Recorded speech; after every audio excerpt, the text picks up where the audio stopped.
This is Geek News Central. My name is Todd Cochran, coming to you from the New Media Production Studio.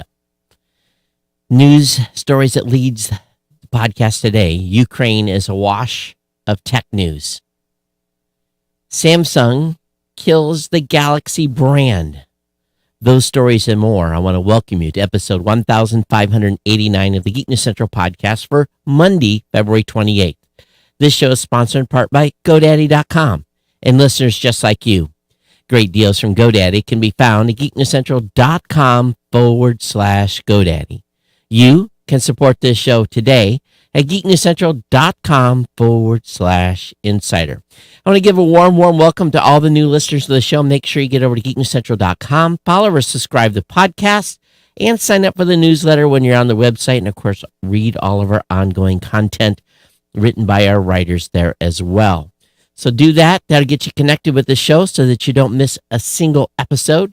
You can always join our chat room at geeknews.chat or our Discord channel. That link is in the show notes on the website. Of course, you can always contact me via email, geeknews@gmail.com. This is a place to go to drop an email, or at Geek News on Twitter. You can follow me as well on Facebook. And, of course, all the partner shows are linked at geeknewscentral.com. This show is the longest running continuous. This show does have the longest running continuous sponsor of a podcast. That's our good friends at GoDaddy. Again, all my deals can be found at geeknewscentral.com/GoDaddy. Lots of savings. This is the last day of February.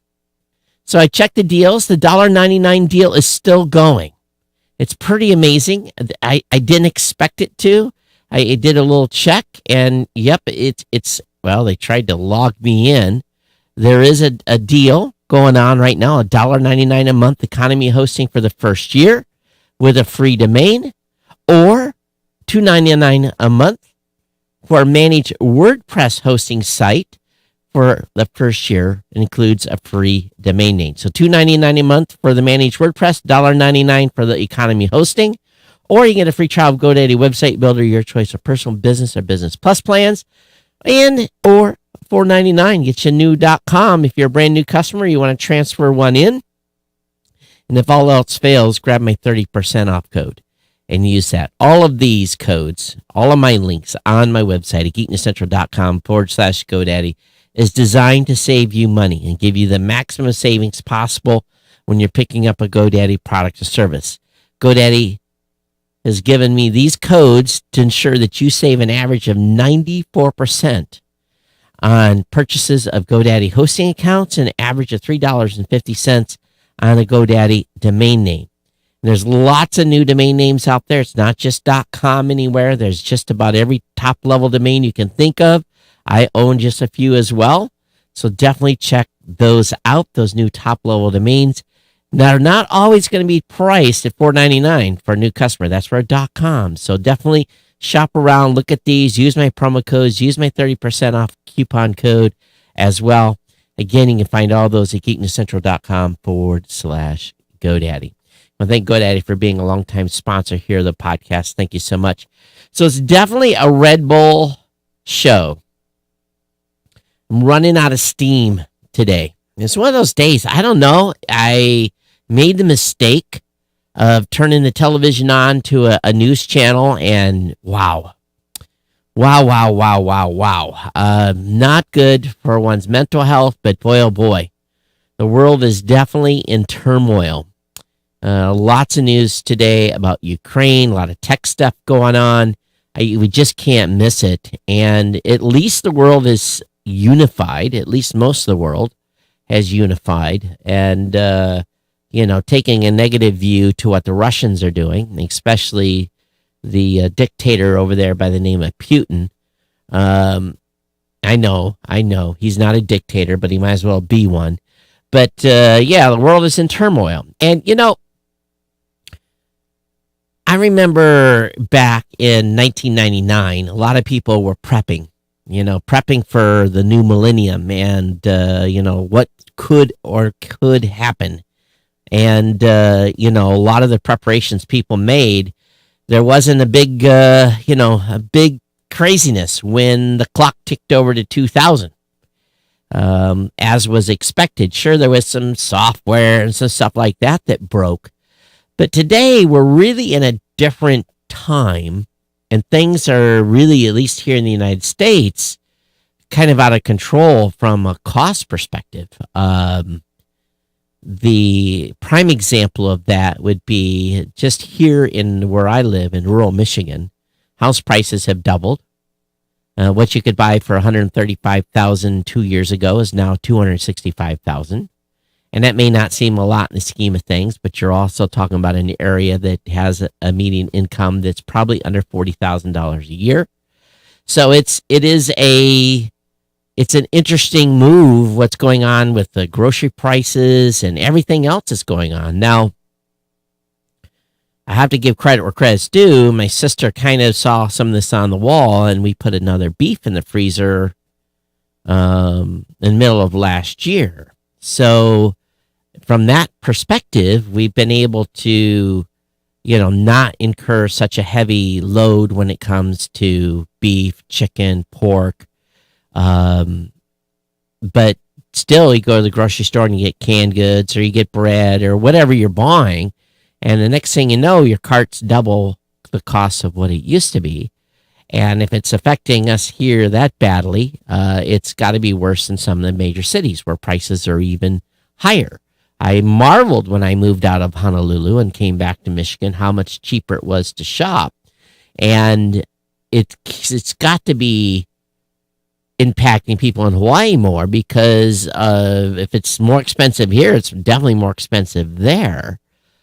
So, it's starting to become apparent that maybe it's time to look at becoming a little more self-reliant and being prepared. And I'm not saying become a prepper, but be prepared. And if you have the ability, maybe it's time for some of those non-perishable goods, beans, rice, pastas, dry goods, stuff that you can keep and store. And I'm not saying go crazy, but maybe throw a few extra packages in the grocery cart and set those aside, and maybe build a little stock, because it's just been a little too crazy the last couple of years to fully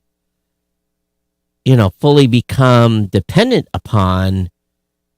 And if, I'll be kind of honest, I was shocked, and I'm still shocked when I go into a major grocery store and their shelves are empty. You would never expect that in the United States, ever. And maybe it's not where you live, but it's definitely here. And it's become apparent to me that, what are we facing? Are we facing the same type of thing that happened in some Russian countries where there was bread lines and there was food not available? And I don't know if we'll ever get to that point here, but it makes you wonder a little bit. And with everything going on and energy prices going up and so forth, I filled my car up yesterday and it was $62.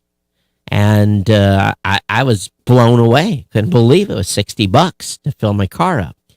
So, we're probably headed to $5 gas and all that. So I guess it's maybe time, and maybe I'm behind the times, but maybe it's time to be a little bit prepared and be self-reliant, and putting some extra stuff in, if you can do it.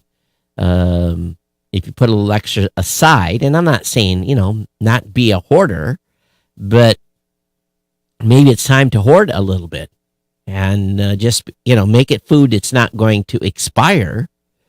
They always put expiration dates on pasta and rice and that kind of stuff, but if you keep it dry, it isn't going to spoil. It's going to be good. So just be aware, and maybe it's time to think about that just a little bit. But I'm not going to go be making a bug out camp or a bug out place anywhere, because usually your bug out place isn't going to be as good as the place you're living in if you can maintain yourself. But it's kind of a crazy time right now, and makes you question a little bit what's happening in the world. But maybe I'm overreacting, but I think it's good to be prepared. in all ways possible. All right. Okay, so what say you? What do you think? Think it's time to be prepared, do a little prepping, as they say? Is it is it that time? I don't know. It makes you wonder just a little bit, doesn't it? But I made a Facebook post that, are we going to be at DEFCON 4? Are we going to go to DEFCON 3? The Soviets have lost their minds, and they basically decided to up the ante and put their nuclear forces on alert. Their numbers go up, ours go down. We never want to get to DEFCON 1 because that's not a good ending for anybody. So where are we at? 3? Did we go to 3? I don't know. Time will tell. But anyway, what do you guys think? What's going on in the world? Do you think think I'm overreacting, or are you beginning to ask questions yourself on the state of affairs that's going on within the country? Because if you look at the news, especially even the tech news today, which I'll lead off with, it's scary out there. Now, Ukraine asked Elon Musk basically for Starlink terminals as a Russian invasion disrupts broadband. And he replied, his Starlink service is now active in Ukraine and more terminals are en route. So, of course, they have to have the ground terminals to be able to connect up. So we'll see what happens. And SpaceX is sending Starlink user terminals to Ukraine after a request from a government official. Ukraine's Vice Prime Minister and Minister of Digital Transformation used Twitter to make a direct plea to SpaceX CEO Elon Musk on Saturday. He said, while you try to colonize Mars, Russia tries to occupy Ukraine. While your rockets successfully land from space, Russian rockets attack Ukrainian civil people. We ask you to provide Ukraine with Starlink stations and to address saying Russians to stand. About 10 hours later, Musk responded, Starlink service is now active in Ukraine, more terminals en route. A bit later, he sent a tweet thanking Musk and adding another tweet thanking Ukraine's ambassador to the United States for swift decisions related to authorization certification allowed us to activate the Starlink in Ukraine. Now, we don't know how many terminals are in Ukraine. We know that Starlink was used to basically be a digital link for Tonga when they were cut off by a tsunami. And we know that Ukraine was originally slated to go live in 2023, and that likely the relay towers that Starlink is using to provide Ukraine with internet coverage are likely in neighboring countries where Russian troops cannot target them. And the closest Starlink ground terminal is in Poland. So apparently, the terminals did arrive. Now, check this out. How they got them there, I don't know. But there's a truck, and it shows Starlink terminals from today. So I applaud Elon Musk for doing what he has done here. And when you have a situation like this, and you have a government that cannot afford to put up its own satellites, like the United States, if the United States was in a ground war, so long as our satellites were not destroyed, we would have our government would have communications. Now, ordinary citizens' internet may be cut out, but I think what we're seeing here, and in my opinion, is that Starlink could be the great equalizer when it comes to communications. You think about the value this is going to add to governments that are, under risk, and the ability for them to be able to communicate Nothing is going to beat a wired connection. Don't get me wrong. But having a Starlink terminal that largely can be put almost anywhere and moved will be huge. But it is pretty amazing. They did send terminals. And I'm looking at this picture. I see 1, 2, 3, 4, 5, 6, 7, 8, 9, 10, 20, 25, 26. And there's, I'm sure, several rows of these.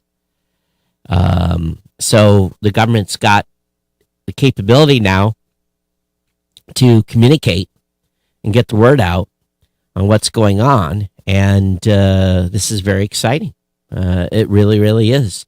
And, the Russians can try to shut down landlines, but when you have the ability to send your internet signal into space and relay it to a country that is not under attack, it's fantastic. This is big in more ways than one. So I think you all realize that too. As well, Ukraine has raised over $13 million on crypto to help fight the Russian invasion. Crowdfunding is now, quote unquote, a military tool. The Ukrainian government has got this from 18,000 contributor after it launched a crowdfunding effort on February 26 to bolster its fight. The country has raised a total of $20.9 million since invasion again, but got its biggest lift when it published its wallet address for Bitcoin, Ethereum, and Tether on Saturday. So this is big. You can send them money directly to their Bitcoin wallet. The National Digital Transformation Ministry told Reuters it would use the crypto to destroy as much Russian soldiers as possible. Unofficial efforts like Come Back Alive and support Ukrainian sovereignty have also raised cryptocurrency to support the Ukraine military and local charities. The actions come as cryptocurrency exchanges have partially clamped down on Russia. Finbold and Reuters note Beyonce had already restricted crypto accounts affected by sanctions against Russia as well. So the cryptocurrency donation is tiny compared to conventional aid. We know the U.S. government alone contributed $350 million in military support this past weekend, but how do they get it there? So in this article, they have the Bitcoin, Ethereum, and Tether addresses. So if you want to send some crypto to Ukraine, and this was, I believe, was actually posted by the Ukrainian president, the link, you're able to do that.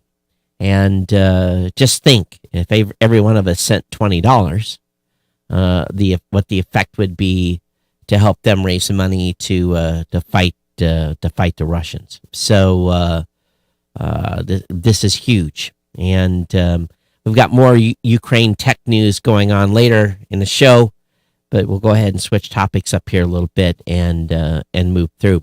Again, if you like the show today, definitely consider becoming an insider at geeknesscentral.com/insider. I'd like to bolster that. I'd like to add us 100 new insiders in the next 60 days. So consider becoming an insider of the show at $2, $5, $10, $15, $20, or $25 at geeknesscentral.com/insider. Apple's been rumored working on a foldable iPad MacBook hybrid. The device could have a 20-inch screen.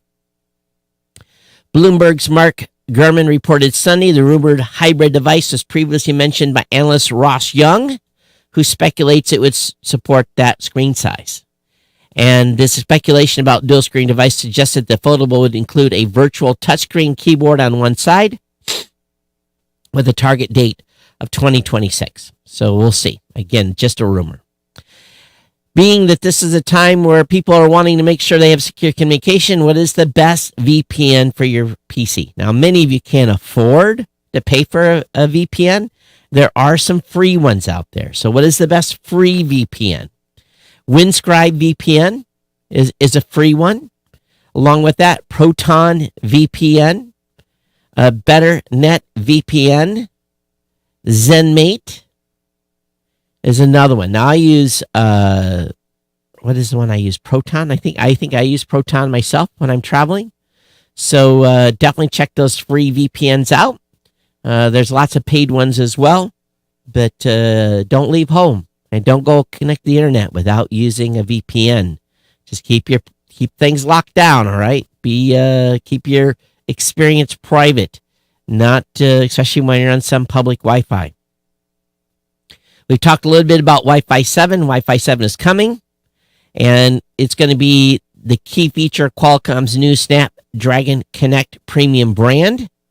So we could see Wi-Fi 7 starting to roll out this year, and we've talked about it quite a bit here, and it's definitely going to be another quote-unquote speed increase. I actually had to kind of laugh because this next article, when I started podcasting in 2004, mid-2005, I added a way for you guys to be able to call in and leave a message for the show. And we did that for a long, long time. And then it kind of went out of vogue and no one was doing it anymore. But iHeart has decided to modernize the radio call-in with the launch of TalkBack, a tool for sending voice messages to show hosts. This is kind of interesting. With a push of a button, listeners can offer feedback, respond to host questions by recording a 30-second voice message. What makes this offering unique is that the recordings aren't just going to some inbox somewhere. TalkBack is integrated with a proprietary iHeartRadio CMS system, so the voice recordings are available to use live on air within about 10 seconds after sending. I'd like to have something like that for podcasts where you guys could be watching me on Facebook or Twitter or Instagram, something like that, and you could send in an instant message, voice message to the show. So what do you think? What should we adopt to do that? Love to hear your thoughts on that. Samsung is officially killing off the Galaxy Note brand, but the stylus stays, not says. So the news isn't exactly a surprise. Samsung hasn't released a Galaxy Note device since the Galaxy Note 20 and the Note 20 Ultra released in 2020, and this year's Galaxy S22 Ultra, which featured the return of an integrated stylus, is a Galaxy Note device in everything but name. So it's going to be called Ultra for now. So they've just did a little bit of rebranding. Same hardware is available. Toyota has shut down a Japanese factory after possible cyber attack on a supplier. They're going to suspend production at 14 domestic vehicle plants on Tuesday. It made the decision after one of its suppliers was hit by a suspected cyber attack. The U.S. and other countries have warned of cyber attack risk as the Ukraine crisis escalates. There has been some here in the United States already. Cannot be completely contributed to Russia, but maybe. Kojima Industries is the company that was hit by the cyber attack. Yeah, it's going to shut Toyota down for a few days. The Dutch have fined Apple again. The company argues it's complicit or complied, and the Dutch don't agree. So another $5.7 million. OnePlus 10 Pro is headed to the United States, Europe, and India in March. OnePlus will also be sticking with Oxygen OS instead of shifting to a unified operating system. So that's interesting that they are sticking with this other operating system. It really, really is.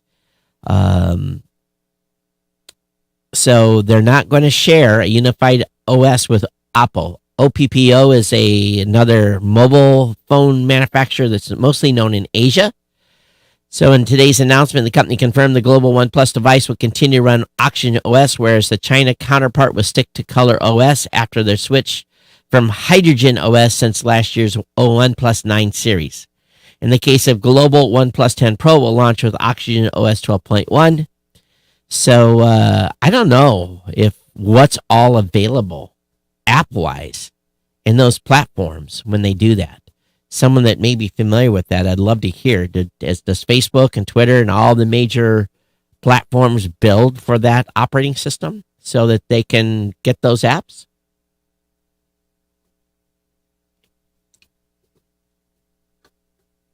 Yep, Red Bull evening. So TikTok, by the way, you want to see what's going on in Ukraine? You want to see the news, the real news? Go to TikTok. There's video after video after video after video of Ukrainian fighting, the Ukrainian PPO taking images stuff of tanks out of gas, armed personal carriers out of fuel, even some back and forth discussions between Ukrainians and Russian soldiers. I mean, it's all there. It's not in the news. You can see ground truth on TikTok. I'm telling you, TikTok is the place to find news. And don't see a lot of Russians posting. See a lot of Ukrainians posting stuff. So be advised, though, some of it is graphic in nature, okay?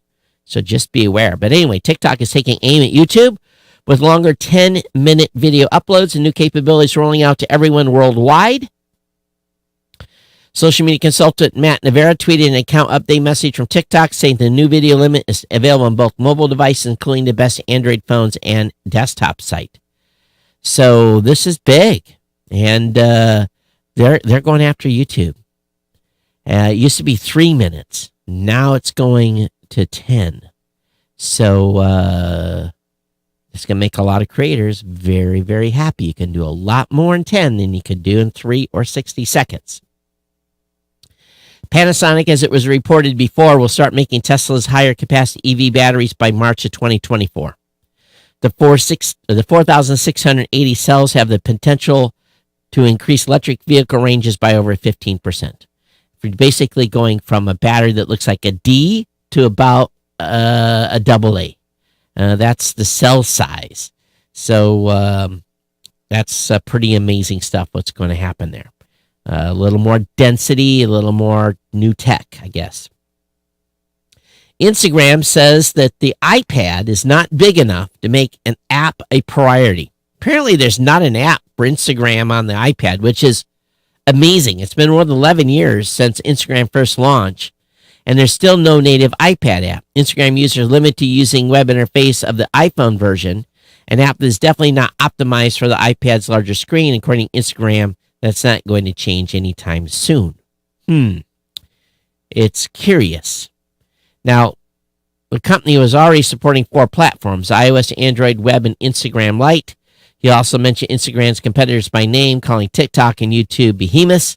In relation to how people use Instagram versus those apps, he says that Instagram users share more in private messages than they do in the feed or through stories, and that the company needs to adapt.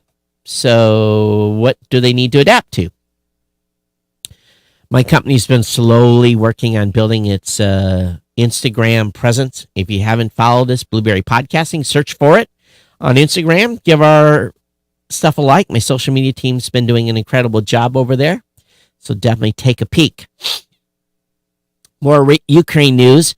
Tesla's offering EV charging near Ukraine for those fleeing the conflict. It won't cost drivers to charge EVs at some superchargers in Poland, Slovakia, and Hungary for a limited time. So that's good. And we know that Tesla doesn't currently operate in Ukraine, though some people there are said to have imported its EVs, and the company wants open supercharger sites in the country. So I hope that they let other people with EVs, just not Teslas, as long as they have the adapter to charge as well. Etsy's getting on the game by canceling $4 million in Ukraine seller fees. The company wants to support creators that hurt by Russian invasion. So Etsy must be pretty big. Etsy's joined the ranks following the Russian invasion of craft-oriented marketplace, writing off all outstanding fees for Ukraine-based sellers. The move is worth about $4 million. The gesture comes amid a flurry of help for Ukraine. Airbnb has offered housing up to 100,000 Ukrainian refugees. Of course, we know that what Elon has done. Etsy fee waiver isn't large compared to some of these other relief efforts. It's not compensating sellers for lost business or waiving future fees, for instance. Still, this could be welcome for Ukrainians who had to deal with outstanding Etsy bills on top of the Russian military campaign. So you can buy food, if there is any. Twitter is also labeling tweets from the Russian state media outlets. Twitter's seen more than 45,000 tweets a day sharing links to those outlets, and they're adding prominent labels to tweets from Russian state media outlets as it tries to limit the publication reach on its platform. Today, we're adding labels to tweets that share links to Russian state-affiliated media websites, are taking steps to significantly reduce the circulation of content on Twitter. Our product should make it easy to understand who's behind the content you see and what their motivations and intentions are. So they basically put a big block on there. So example, account Sweet Susie said, take a look at this article. And they say, stay informed. This tweet links to a Russian state-affiliated media website, so that people are going to know that this could be Russian propaganda, so that you don't go over there and support that. Don't click on those links. Don't go over and support RT.com. All right? Remember, it's a state-controlled news agency. RT's okay. No, it's not. It's controlled by the Russian state. Just be aware. Microsoft says it's informed the Ukrainian government about cyber attacks.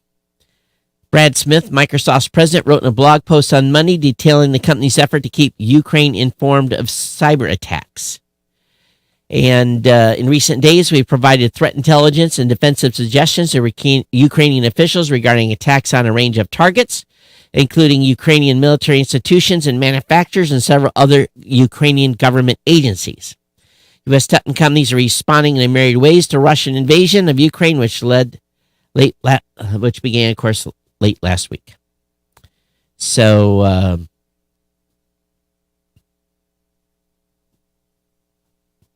Microsoft also told the Ukraine government about attempts to steal data. Smith wrote, he said the company is removing state-run news company RT apps from the Windows App Store, further deranking its website in the Bing web search results. So, knocking them back as much as we can. All right, in non-Ukrainian news, Sony's Twisted Metal TV series is headed to Peacock. Anthony Mackie will play protagonist John Doe. So I have no idea what this is about. I've never seen this series. Maybe you guys can get me informed. And I don't know why I didn't have these stacked better, but back to Ukrainian news. Ukrainians turned to encrypted messengers, offline maps, and Twitter amid Russian invasion. So, according to data from the App Store intelligence firm Apptopia, over the past several days, Ukrainians have been downloading various communication apps, offline maps, and more where they can keep up the latest news. Currently, top 5 apps in the country are from the iOS App Store and include the private messenger Signal, messaging app Telegram, Twitter, and offline messenger Zello and Bridgeify. Elsewhere in the top 10 is WhatsApp, Maps.me, which is an offline maps app, and that's now ranking a half dozen spots higher than Google Maps, which has now just pulled its live traffic info dubbed security risk and Starlink app from SpaceX. The later, which jumped 39 spots after Elon Musk announced a satellite internet service now active in the country. Another walkie-talkie app, Zello, grew downloads by 99%. Signal gains were huge as well. And Signal is, in my opinion, the most secure app, offering end-to-end encryption with no data collected beyond an account creation date. Telegram, meanwhile, doesn't offer end-to-end encryption by default, but allows users to manually enable an encrypted secret chats. However, Telegram has been criticized by Signal's founder for not being as secure as it claims, and those claims have been backed up by other security researchers and cryptographers over the years. So Signal is the most secure app, and communications app. So Twitter ranks number 1. So anyway, very interesting what's happening there. What drives people? Things that you can use when you don't have internet connectivity. We already talked about Airbnb offering free housing to 100,000 Ukrainian refugees. Facebook has removed a Russian misinformation network pushing fake news about the war in Ukraine. So that's not surprising. The social network the social network parent company Meta said the network was relatively small, consisting of about 40 accounts, page and groups on Facebook and Instagram. It's not clear how recently the group started, but Meta says it's attracted fewer than 4,000 followers and fewer than 500 followers on Instagram. The network was operated by individuals in Russia and Ukraine who set up fake profiles across multiple social networks, including YouTube, VK, Telegram, as well as Meta's own platform. And they had a bunch of sites masquerading as well. So they're doing their best. All right. Last couple stories here tonight. And yes, short news day. This is a weird one. The UK government suggests, Britain, people that live in Britain, citizens of UK, should hand passports to social media companies. What? The British government has suggested to hand their passports over to Facebook as a condition for using their service. The country's forthcoming online safety bill requires citizens to hand over even more personal data to largely foreign headquartered social media platforms. The vast majority of social networks used in the UK do not require people to share any personal details about themselves. They have identified themselves by nickname, alias, or other terms not linked to a legal identity. So they want people's identities tied to their accounts.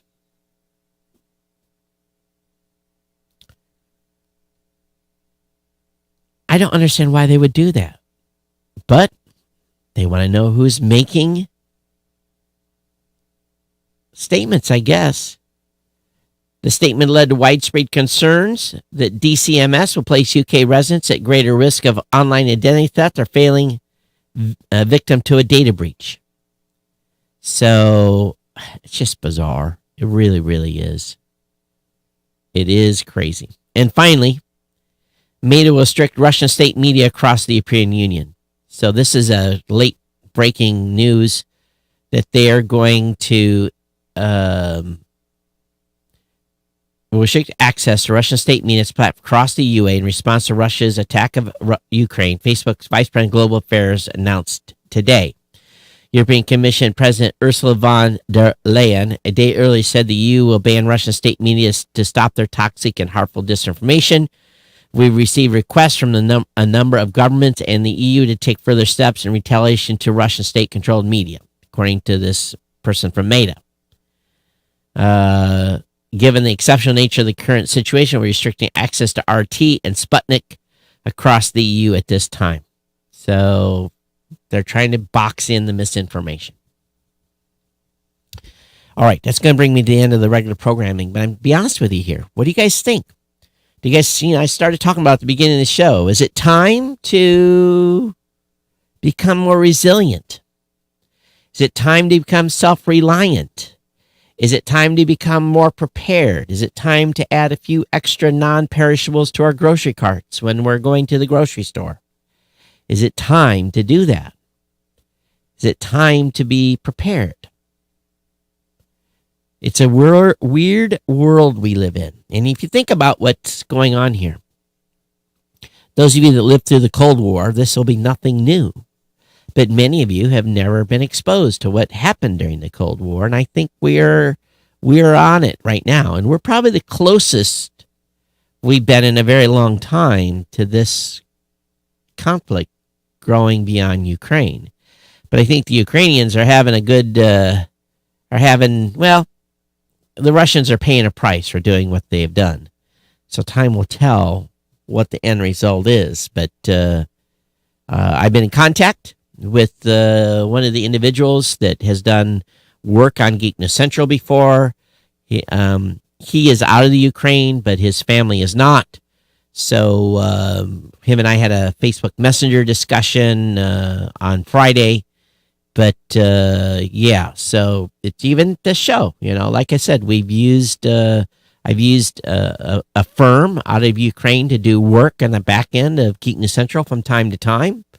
And it's often server work and that kind of stuff.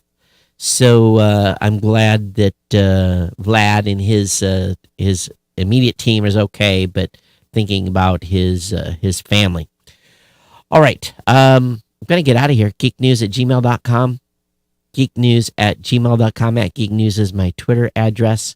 Again, the news is just absolutely dominated right now by what's going on in the Ukraine, and it's one we'd expected. So be back here on Thursday for another show. Everyone, thank you for being here. Thanks for listening. For those of you who are watching live on one of the live venues, thank you for being a fan and watching the show. get done a little early here. Kirk got the show prep done early. I added a few articles from Tech Meme today. Kirk had a doctor's appointment, so I was able to start the show a little early. But that's going to be a wrap. Everyone, thanks for being here. We'll see you next time on the Geek News Central podcast. Take care of the sponsors and become an insider at geeknewscentral.com/insider. We'll see you next time. Bye-bye.